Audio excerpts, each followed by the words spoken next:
오늘 주시는 하나님의 말씀은 시편 74편 1절부터 11절까지 말씀입니다. 할렐루야. 오늘 시편 74편 본문 말씀은 아삽의 마스길이라고 되어 있습니다.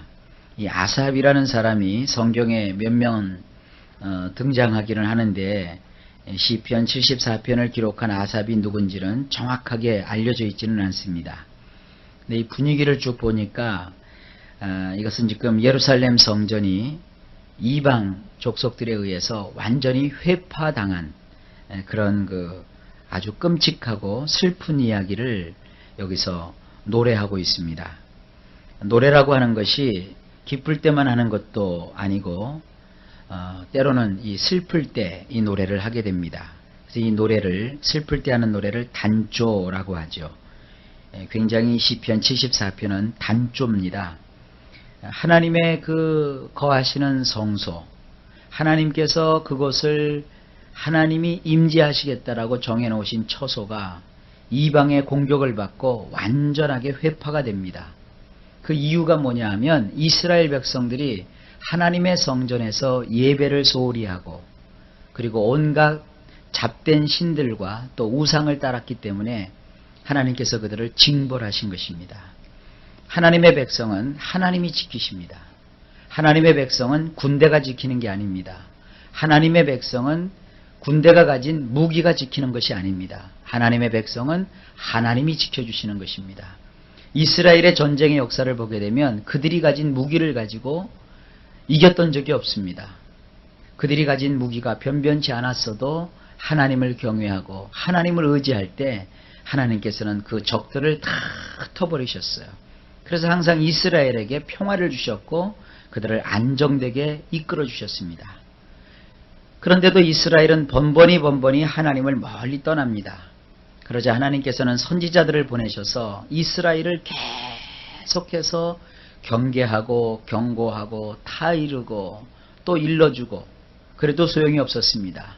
이스라엘 백성들이 하나님 앞에 완전히 빗나가 버렸습니다. 이스라엘이 바벨론의 공격을 받아서 완전히 멸망하기 직전에 이스라엘은 한때 굉장히 경제적으로 큰 부요를 경험하게 됩니다. 경제적인 부요함은 우리에게 행복을 가져다 주기보다는 때로는 그것을 빌미로 해가지고 하나님의 심판을 자초하는 경우가 참 많습니다. 이스라엘에게 하나님께서는 마지막으로 이제 경제적인 부요함을 한번 주셨어요.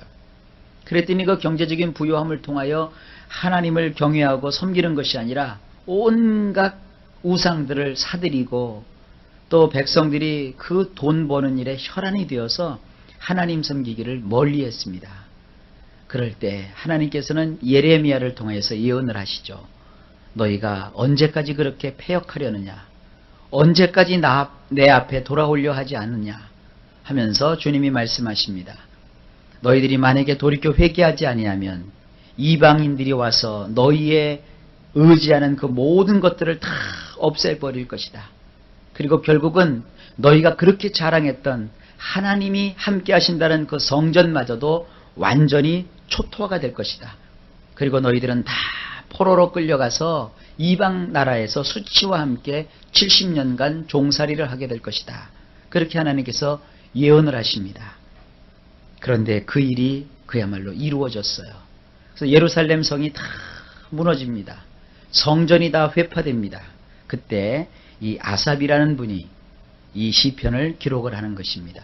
그래서 이 마스길이라고 하는 것은 전에도 말씀을 드렸다시피 이것은 교훈입니다. 교훈. 그 당시 이스라엘 사람들에게만 교훈하는 것이 아니고 이스라엘 후손뿐만 아니라 모든 시대, 모든 그리스도인들, 하나님을 경외하고 섬기는 모든 자들에게 교훈이 되는 시입니다. 그래서 우리는 이 시편 74편 말씀을 통해서 어떻게 우리가 하나님을 섬겨야 되는 것인지, 그리고 하나님을 섬기는 백성이 하나님을 버리고 엉뚱하게 세상을 바라보고 세상을 의지하고 혹은 하나님을 의지하는 대신에 가지고 있는 재능을 의지하거나 돈을 의지하거나 인생의 기회를 의지하거나 사람을 의지할 때 어떤 일이 벌어지는지를 여기서 소상하게 알 수가 있습니다. 이것을 우리가 경계로 삼아서 오로지 하나님만 의지하는 그런 신앙을 배울 수 있기를 바랍니다. 자, 이제 그 본문 내용으로 들어가 보겠습니다. 1절입니다. 탄식이 나옵니다. 하나님이여, 주께서 어찌하여 우리를 영원히 버리시나이까? 어찌하여 주의 치시는 양을 향하여 진노의 연기를 바라시나이까? 원문으로 보면 이렇습니다. 어째서 엘로힘이시여 계속해서 당신은 퇴짜를 놓으시며 당신이 먹여서 키우시는 양무리에 대하여 진노의 연기를 피우시나이까? 2절입니다. 옛적부터 얻으시고 구속하사 주의 기업의 지파로 삼으신 주의 회중을 기억하시며 주의 거하신 시온산도 생각하소서. 원문입니다. 기억하소서. 옛날에 당신이 값을 치르고 사신 당신의 회중들을, 당신이 고엘이 되셔서 당신의 소유가 된 지파를 말입니다. 이곳 시온산은 당신이 거하시던 초소이니이다. 자, 여기서 이 고엘이라는 말이 또 나오죠. 우리 성경에는 그냥 고엘이라는 말이 없어요. 구속하사 이 정도로 나와 있는데, 이 고엘이라고 하는 것은 토지를 무르는 자를 뜻한다고 제가 말씀을 드렸습니다. 어떤 사람이 가난해졌어요. 먹고 살기가 아주 궁박해졌어요. 농사도 안 되고 돈도 없고, 그러나 먹고 살아야 되니 어떡합니까? 이스라엘 백성들은요, 토지, 곧 부동산이 어떤 재산의 개념이 아니었습니다. 그들이 얻었던 그 땅은 여호수아가 선봉장이 되어서 가나안 땅에 들어왔을 때 하나님께서 그들 지파별로 다 나누어 주셨어요. 이스라엘에 12지파가 있고요. 12지파 외에 레위지파가 있는데, 레위지파는 12지파에 들어가질 않습니다. 레위지파는 하나님의 성전을 위해서 봉사하는 자들이기 때문에 각 12지파에서 11조를 거두어 가지고 이 레위지파 사람들한테 주는 거예요. 그럼 이 레위지파 사람들이 그것을 가지고 먹고 살고, 그리고 하나님의 성전에서 하나님께 봉사하고 섬기는 일에만 주력을 하도록 되어 있습니다. 그러면서 하나님께서는 그 가나안 땅을 이스라엘 백성들로 하여금 차지하게 하시고, 이스라엘의 12지파들에게 균등하게 공평하게 그들의 능력에 따라서 그 땅을 다 분배를 해 주었습니다. 그리고 그 지파별로도 혈족에 따라서 자기들에게 분배된 그 땅을 골고루 나누어 주었어요. 그래서 이스라엘 백성들 가운데는 토지가 없는 사람이 한 사람도 없었어요. 자기 몫의 토지가 다 있었어요. 그리고 그 토지를 이렇게 경계를 세웠는데, 그 경계표를 지계표라고 합니다. 하나님께서 율법에 기록하시기를 누구든지 그 지계표를 옮기는 자는 저주를 받을지어다 그랬어요. 그래서 땅을 사놓고, 그것은 재산의 개념이 아니라 그곳에서 농사를 져서 먹고 그곳에 집을 짓고 살고, 대대로 그 땅 속에서 하나님의 영광을 위해서 살아가는 것이 이스라엘 사람들의 부동산 개념이었습니다. 그러다가 농사도 잘 안 되고, 그리고 먹고 살기 힘들면 어떻게 되느냐? 그 땅을 이제 저당 잡혀가지고는 돈을 빌리는 거예요. 그러면 그 돈을 빌려갖고 쓰는데, 이스라엘에게는 신년이 있습니다. 신년이라고 하는 것은 50년에 한 번씩 오는 거거든요. 7년을 주기로 해서 7년이 7번 반복이 되죠. 7, 7이 49. 그리고 이듬해인 50년째 되는 해에는 희년입니다. 그 희년 때는 상대가 그 땅을 저당 잡아서 돈을 빌려갔는데, 그 돈을 갚든지 안 갚든지 할 것 없이 무조건 희년이 되면 자기가 저당 잡았던 땅을 다 원주인에게 돌려줘야 돼요. 그것이 희년의 법입니다. 근데 이스라엘 백성들은 그 희년의 그 정신을 제대로 지키질 못했어요. 왜 희년이 가능하냐 하면, 그들이 가나안 땅에 들어가서 자기들이 노력하고 자기들이 애써서 그 땅을 얻은 것이 아니거든요. 그냥 하나님께서 공짜로 그들에게 나누어 주신 거예요. 그러니까 그 가나안 땅은 하나님의 것이란 말이에요. 그러니까 하나님께서 그들에게 필요에 따라서 나누어 줬는데, 지네들끼리 그 하나님의 땅 가지고 불법 거래를 한 것이죠. 그러니까 하나님께서 50년에 한 번씩 다시 원위치 이렇게 시키는 것이 희년입니다. 이 희년의 법을 오늘날 세상에는 적용할 수 없는 거예요. 근데 몇몇 사람들이 그걸 세상 법에다 자꾸 적용하려고 하는데 그건 그렇게 않죠. 하나님의 백성들에게만 필요한 것이죠. 나중에 제가 시간이 있으면 신년에 대해서도 또 하나님의 말씀을 잘 준비해서 한번 전해드릴 그런 계획이 있습니다. 어쨌든 그러다 보니까 이스라엘 사람들에게 어떤 병폐가 생겼느냐 하면 그 신년의 법으로 인해서 남에게 돈을 빌린 사람은 그 고마움을 잊지 말아야죠. 그리고 어떻게 해서든지 이걸 갚으려고 하고 그런 마음을 가지고 살아야 되는데 이거를 악용을 해먹는 거예요. 어렵지도 않으면서 어렵다고 하면서 남에게 돈을 빌려요. 그리고 그거를 갚질 않고 신년이 되면 다 탕감을 받아버리고 두 발 쫙 뻗어버리고 마는 거예요. 그것이 계속되니까 이스라엘 백성들 안에는 하나님의 의가 나타나는 것이 아니라 인간의 불법이 자양되고 있었어요. 그러다가 보니까 이제 이 토지 무리기를 제대로 하지 않고 이스라엘 백성들이 아주 혼란스러워졌단 말이에요. 근데 이제 예외적인 경향이 있습니다. 신년이 되어서도 다 돌려줘야만 되는 것이 아니라 돌려주지 않아도 되는 몇몇 가지 사례가 있어요. 그거는 이제 성경에서 여러 가지이기 때문에 이 시간에 다 말씀드릴 수는 없고, 그 신년이 되기 전에 자기 땅을 빨리 차지하는 게 중요하거든요. 그런데 자기가 지금 돈이 없단 말이에요. 그럴 때 자기 일가 친척 중에서, 특히 그 일가 친척들은 같은 지역에 땅을 차지하고 있거든요. 일가 친척 중에서 유력한 자가 촌수에 가까운 사람별로 저 가난한 사람을 대신해서 내가 그 사람이 빌려간 돈을 대신 갚아주고 그 토지를 되찾아오는 이런 거 토지 무르기 제도가 있었어요. 근데 이 토지 무르기를 할 때 그 토지를 물러주는 아주 고마운 일을 하는 사람을 고엘이라고 하는 거예요. 하나님께서 이스라엘 백성들의 고엘이 되어 주셨어요. 이스라엘이 다 뺏긴 거, 이스라엘이 다 놓쳐버린 거, 이스라엘이 알거지가 되어서 그냥 뭐 이방 족속들에게 다 빌려서 살았는데 하나님이 고엘이 되어 주셔서 그걸 다 갚아주신 거예요. 그리고 이스라엘 사람들을 건져주셨단 말이에요.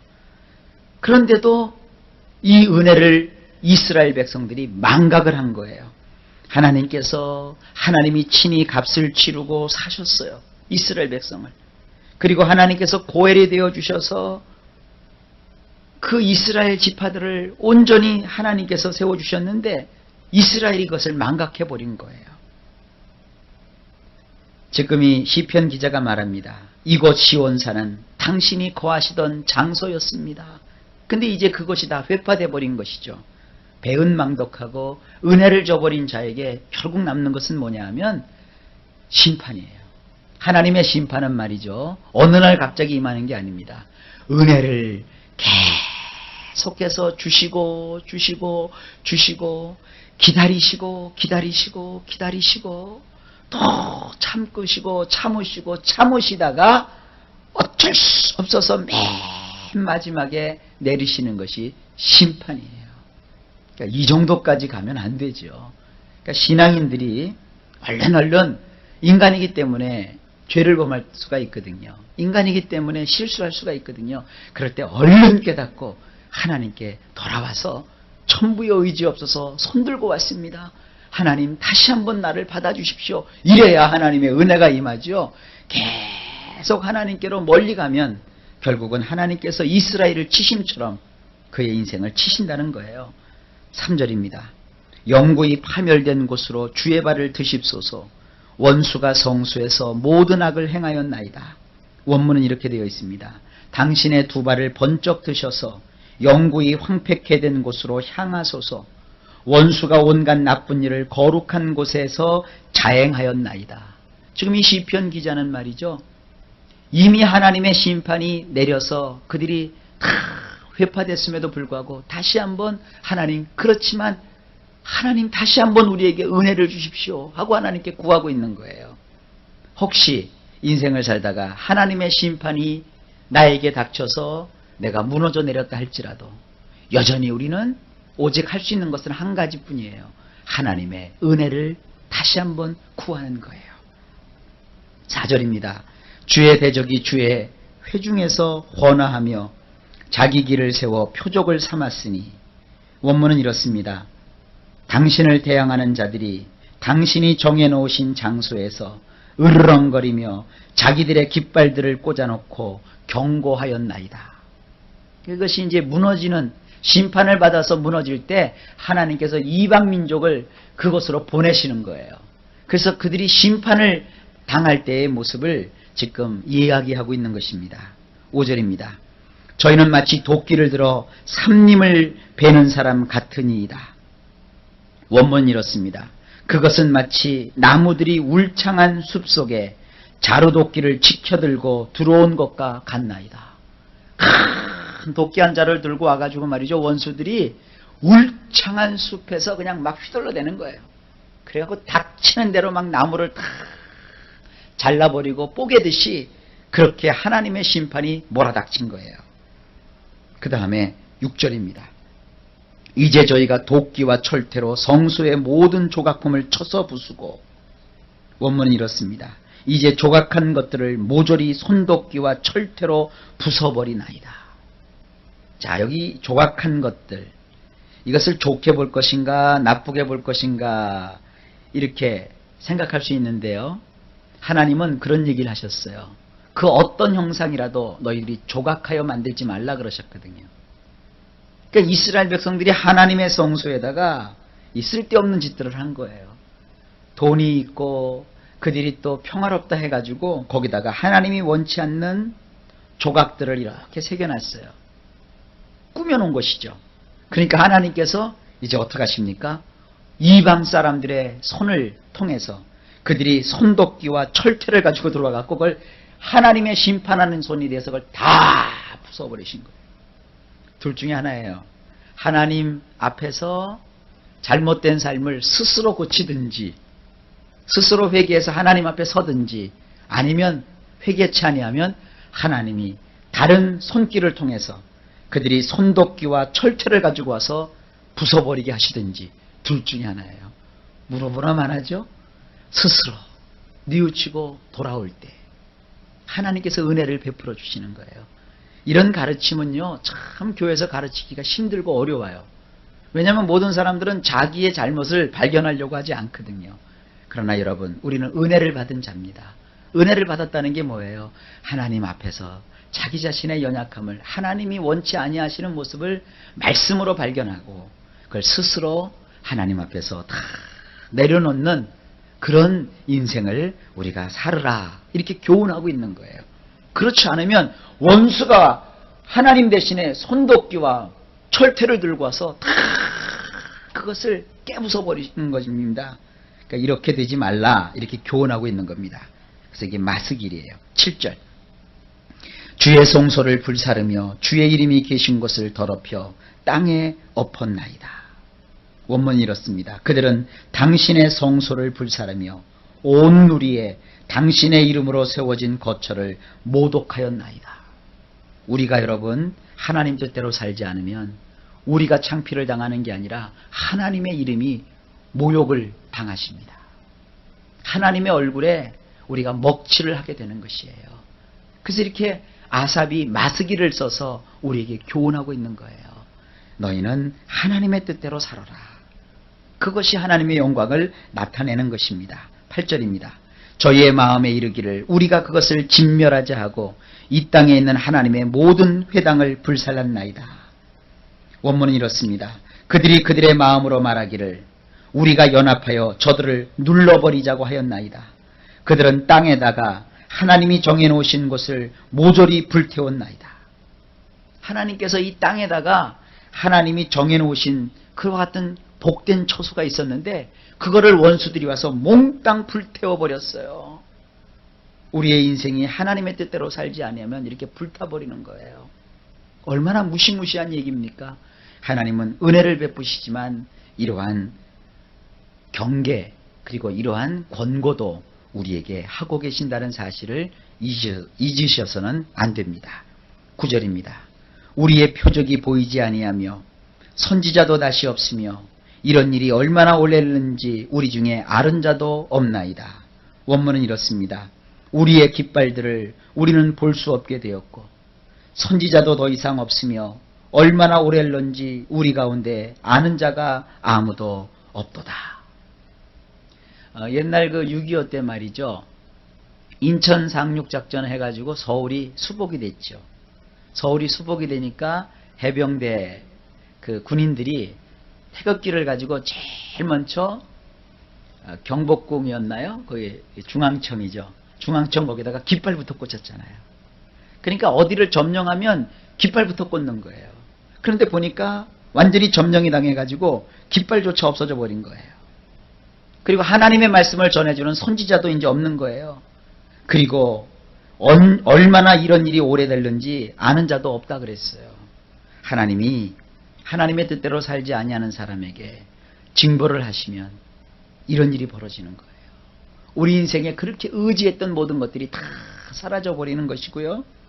그리고 하나님의 말씀을 전해주는 자도 그에게 없는 거예요.